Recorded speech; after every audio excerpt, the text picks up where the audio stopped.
नमस्कार शेतकरी बंधूंनो, मी समिता अडकमल, कृषी सहाय्यक यावल।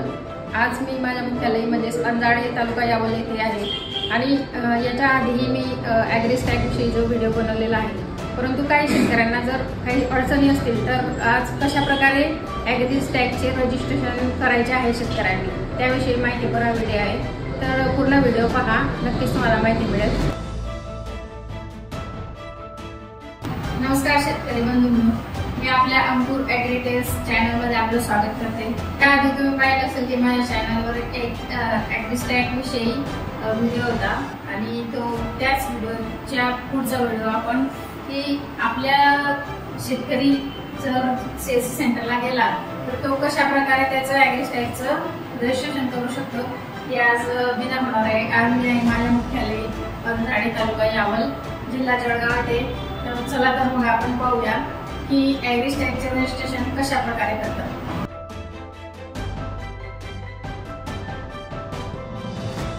नमस्कार, मी अंजाळे गावचा रहिवासी असून जितेंद्र चौधरी माझे नाव आहे व मी इथे अंजाळे गावातील सीएससी सेंटर चालक आहे।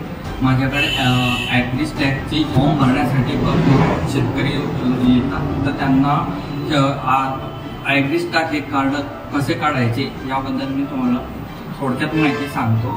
तर शेतकरी सर्वप्रथम आल्यानंतर त्यांच्याकडे आधार कार्डची लिंक असलेला मोबाईल आणि शेतीचे गट नंबर माहीत असलेले आवश्यक असते।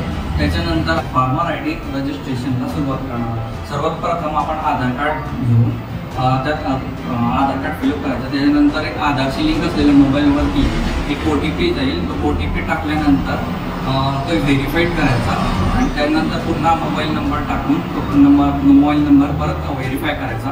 त्यानंतर परत आपण त्यांची पर्सनल डिटेल्स जसे काही नाव, त्यांचं ॲड्रेस आणि त्यांची कास्ट वगैरे फिलअप करून पुढे सेव्ह करून पुढे जायचं आणि त्याच्यानंतर त्यांची फार्मर डिटेल्स म्हणजे शेती गट नंबर वगैरे त्यात टाकून फेच डिटेल्समध्ये जाऊन ते सर्व सर्च करून त्यांना व्हेरीफाईड करायचं आणि मग पुढे जाऊन टिक करून मग पुढे सेव्ह करायचं आणि त्यानंतर पुन्हा आधार व्हेरिफिकेशनचा एक कोड येईल, OTP येईल, तो पुन्हा टाकून तो परत व्हेरीफाय करायचा। त्याच्यानंतर फार्मर ID रजिस्ट्रेशन हे सक्सेसफुली येतं आणि त्याच्यानंतर ही अशी प्रिंट येते आणि त्यावरती फार्मर एनरोलमेंट ID हा असा असतो।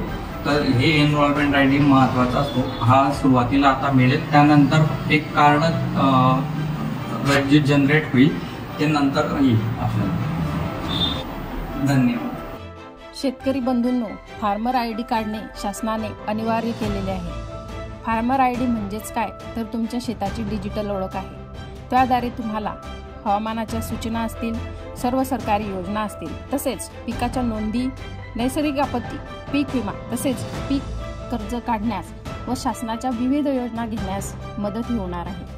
त्यामुळे फार्मर ID प्रत्येक शेतकऱ्याने काढून घ्यावा।